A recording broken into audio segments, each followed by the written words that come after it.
We play games to have fun, to relax, to escape. So why do millions of players voluntarily throw themselves against walls of difficulty, dying over and over, losing progress, losing resources, losing their minds, and then doing it all again? Celeste tracks your deaths. By the end, most players have died over 1,000 times. The game doesn't hide this number, it celebrates it. And that's not a design flaw, it's the entire point. Today, we are diving deep into one of game design's most fascinating paradoxes: why the best games often hurt the most. We'll explore how difficulty isn't an obstacle to fun, it is a design language, a tool that communicates meaning, teaches through failures, and creates emotional experiences that easy games simply cannot. Along the way, I'll draw on my master's research on punishment mechanics in video games, where I built a game to test how failure and punishment affect player experience and flow. This result surprised me, and they might surprise you too. If you watched my previous videos on game theory or why Mario has 3 lives, you'll know that what seems like a simple mechanic often hides layers of psychology, philosophy, and design intentions. Difficulty is not different, so let's explore why good games hurt. Before we start, please subscribe and like this video if you enjoy deep dives into game design and theory.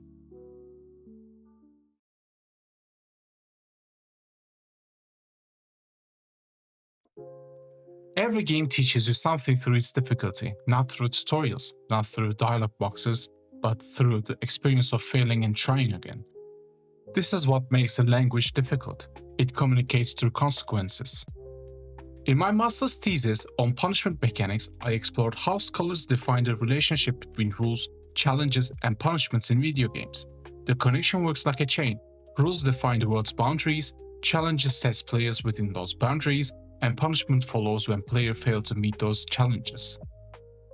Jasper Juhl, in his work Fear of Failing, categorizes punishment into 4 types: energy punishment, where you lose health; life punishment, where you lose a retry; game termination, the classic game over; and setback punishment, where you lose progress or abilities. That last one, setback punishment, is where things get interesting, because it is the type that most directly shapes how players learn. Consider Demon Souls. When you die, you drop all your collected souls. You get one chance to retrieve them, die again before reaching that spot, and they are gone forever. This isn't cruelty for the sake of it. It is communication. The game is telling you, pay attention, learn from what just killed you, because next time the stakes are even higher. Chris Crawford, in The Art of Computer Game Design, argued that the conflict is fundamental to all games. He observed that games designed without challenge simply don't succeed commercially, because players have an intrinsic need to struggle against something. The challenge is what keeps us playing. But here, where it gets nuanced. Katie Sellen and Eric Zimmerman in Rules of Play put it perfectly. Whilst punishments are important, a play experience needs to be pleasurable on balance, otherwise nobody is having any fun. They argued that rewards and punishments shapes players' behavior within the game world's artificial boundaries. This is the crucial balance. Difficult communicating, but if the message is nothing but you're not good enough, players walk away. The best difficulty games pair their punishment with a learning opportunity. Every death teaches you something. Every failure gives you information you didn't have before. The difficulty becomes a conversation between the designer and the player.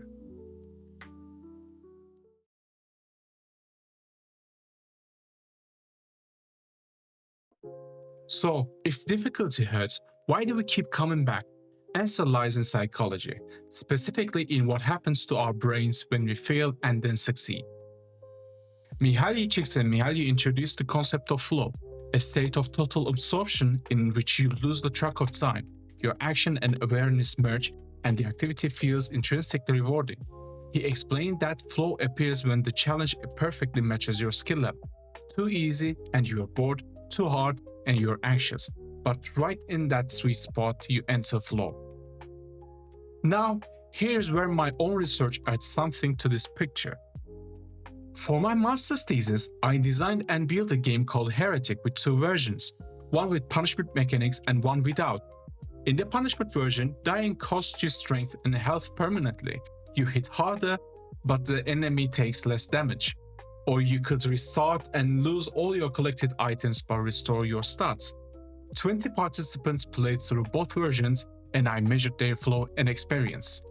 The results were fascinating and counterintuitive.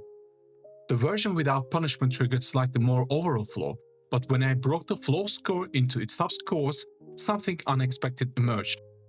The punishment version created significantly more absorption, where players more deeply engrossed in the game when there were real consequences for failure. Meanwhile, the non-punishment version scored higher on fluency, where movements and thoughts ran more smoothly. What does this tell us? Punishment mechanisms don't make games more fun in a straightforward way. They make games more absorbing. They pull you deeper into the experience because every action carries weight. You're paying closer attention, you're more invested, and that investment, even when it comes with frustration, creates a richer experience. Tyne and Sylvester, in designing games, described games as engines of experience. He argued that flow breaks when the balance between skill and challenge tips in either direction. What's remarkable about well-designed, difficult games is that they maintain this balance not by keeping things consistent, but through waves. Jasper Juice suggested that irregular difficulty increases, like sometimes the challenges are easier but sometimes harder, actually lead to greater enjoyment than a smooth difficulty curve. Because that's when the player sees that they are improving their skills with these challenges. Think about Sekiro. You spend an hour learning a boss's pattern only to die repeatedly. Then you beat them, and the next area gives you a brief reprieve, like weaker enemies, beautiful scenery, a moment to breathe. Then the next wall hits. This rhythm of tension and release, struggle and mastery is what keeps player in that flow channel. As I discussed in my video on why Mario has 3 lives, this oscillation between anxiety and relief is fundamental to maintaining engagement in games. But perhaps the most striking finding from my research was about motivation. 70% of players in the punishment version wanted to beat the game, compared to 60% without punishment. The harder version made people more determined, not less.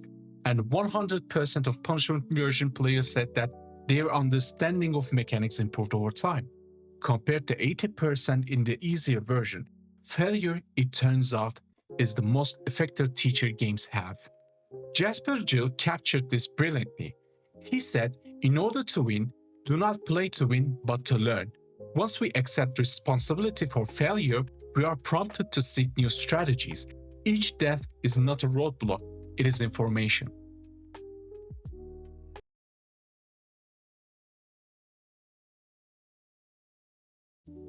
Some games use difficulty not just as a design tool, but as a storytelling device. The struggle you experience with the controller mirrors the character's struggle in the narrative. When this alignment happens, we get what I discussed in my video on ludonarrative dissonance, but in reverse, ludonarrative harmony. The gameplay and the story are saying the same thing. Celeste is perhaps the pure example. You play as Madeline, a young woman climbing a mountain whilst battling anxiety and depression. The mountain is punishingly difficult. You will die hundreds of times, but the game's message delivered through both story and mechanics, which is you can do this.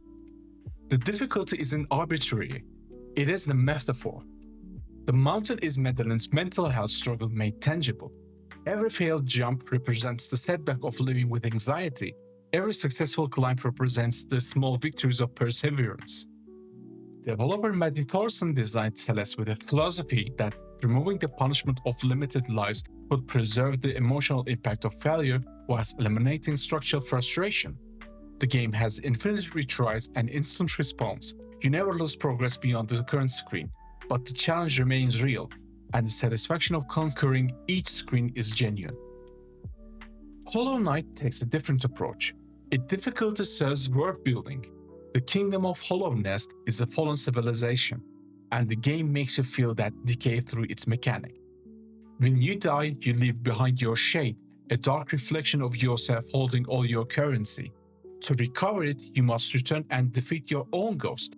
This mechanic isn't just punishment, it is narrative. You're literally confronting your past failures, and the world is full of other fallen warriors who couldn't do the same. Cuphead uses difficulty as genre homage. The game's entire aesthetic, which is 1930s rubber hose animation, is matched with gameplay that evokes the quarter-munching difficulty of Golden Age arcades. The difficulty isn't just a design choice. It is a love letter to an era when games were meant to be short, brutal, and endlessly replayed. Craig Anderson's research on Cuphead found that players spoke positively about failure, viewing it as a part of their eventual success. Many consider failure an important aspect of their player experience. Then there is Sifu, the game that originally inspired my master's thesis. In Sifu, your character ages with every death. At 20, you are fast and resilient. By 50, you hit harder but break more easily. By 70, one mistake means permanent death. The aging mechanic transforms punishment into narrative. You are not just losing a life, you are watching time slips away, watching the cost of your failures accumulate on your character's face and body. What all these games share is intentionality. The difficulty isn't due to the designer's inability to make it easier. It is there because it means something. It communicates themes that gentler gameplay simply couldn't convey. And when difficulty serves both design and narrative, the result is something uniquely powerful.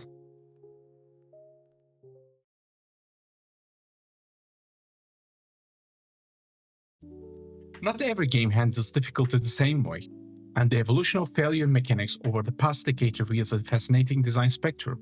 Let's look at how different games approach the problems of making failure meaningful without making it miserable. At one end, we have the roguelike tradition. Games like Spelunky embraced permadeath, one life, and when it's gone, everything resets. Designer Derek Yu balanced this by using procedural generation, so each new attempt feels fresh rather than repetitive. You're not replaying the same content, you're exploring a new world with old knowledge. The punishment is total, but the context is always different. Hades brilliantly solved a problem that has plagued difficult games for years: the narrative dissonance of dying and restarting. Creative director Greg Kasavin made death a story beat rather than a punishment.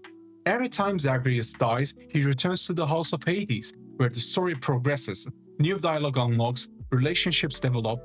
The narrative literally cannot advance without failure. This transforms what would traditionally be a frustrating loop into the game's primary storytelling mechanism.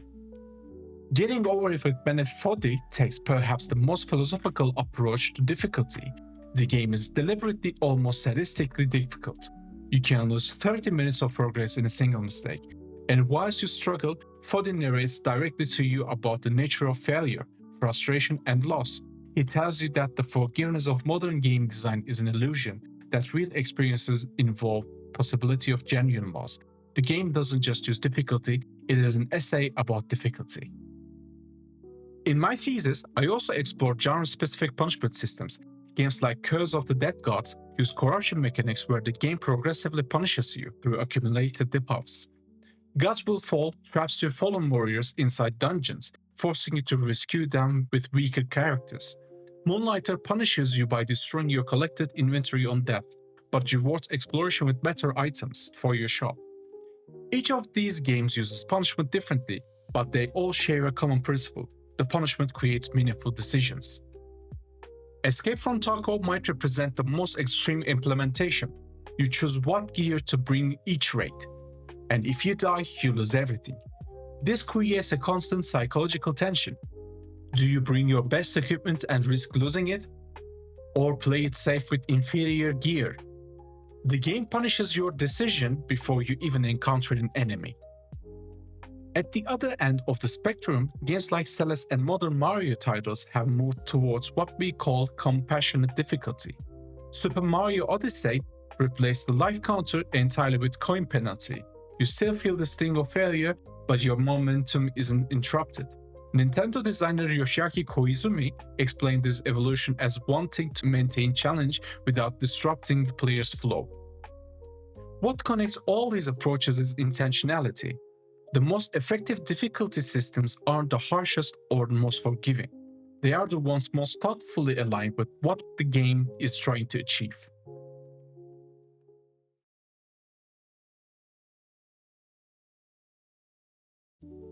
If difficulty is a design language, then the get good debate is really a conversation about who gets to read the language.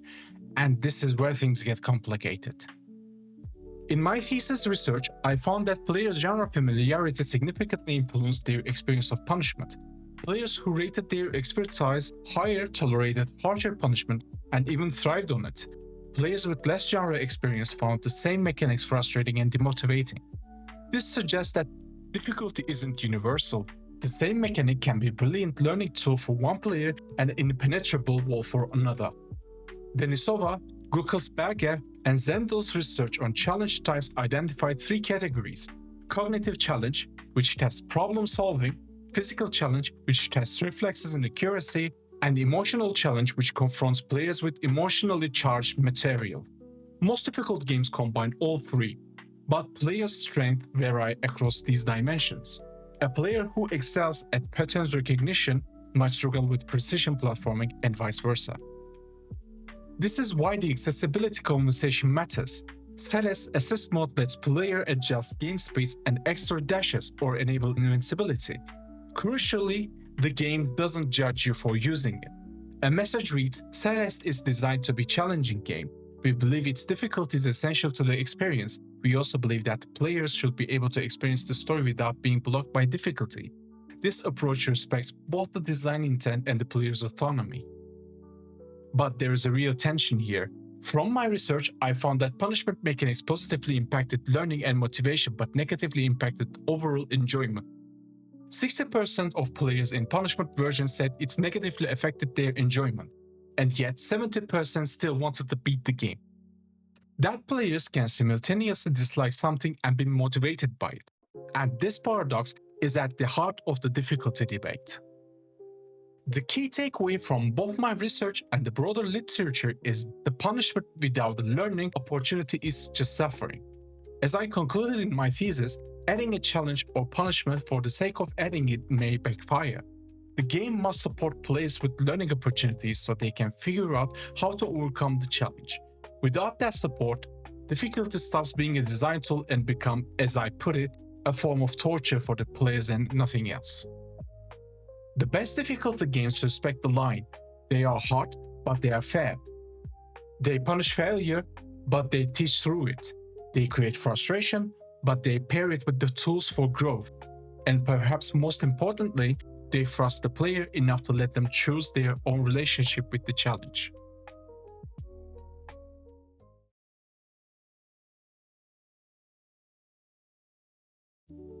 Difficulty in games isn't just an obstacle to the experience, it is the experience. When Celeste tracks your 1,000 deaths and tells you to be proud, when Hollow Knight makes you fly to your own ghost, when Sifu writes to your failure on your character's aging face, when Hades turns every death into a story beat, these games are using difficulty as a language to say something not other medium can. They are saying that failure is not the opposite of progress. It is the mechanism of progress. That struggle isn't something to be designed away, but something to be designed with intention and care. That the satisfaction of overcoming something genuinely hard is one of the most powerful emotions interactive media can create. My own research confirmed that many players intuitively know punishment makes games more absorbing. Failure accelerates learning. And the desire to overcome a challenge is strongest when the stakes are real. But it also confirms something equally important. That difficulty without support, without fairness, without a path to mastery is just pain. The next time you die for the 100th time to the same boss, remember, you are not just failing. You are learning a language. You are having a conversation with a designer who respects you enough to challenge you. And every death is bringing you one step closer to that moment of triumph that easy games can never deliver.